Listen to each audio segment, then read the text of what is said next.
Windows 11 could automatically save a copy of the entire registry inside the Registry system folder in previous release.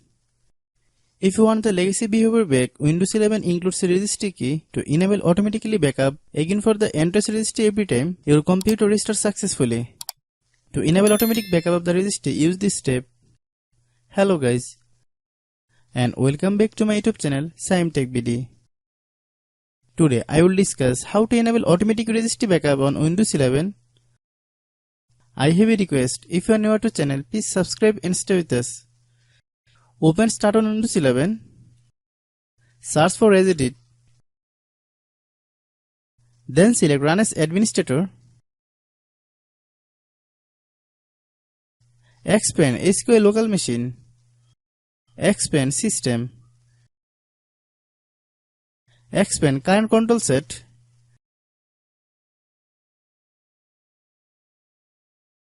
Expand Control. Expand Session Manager.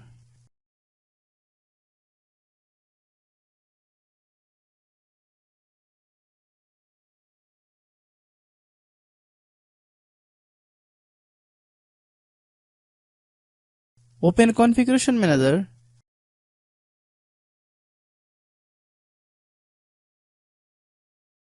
Right-click the Configuration Manager key. Select the new submenu and click the DWRD 32-bit value option. Name the key Enable Periodic Backup and press Enter.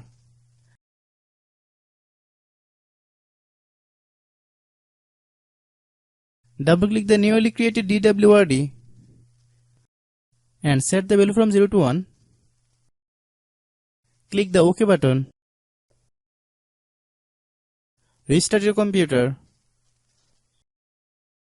Once you complete the step, Windows 11 create a backup of the entire registry inside the registry folder and it will make a regularly backup task in the task scheduler to manage future backup.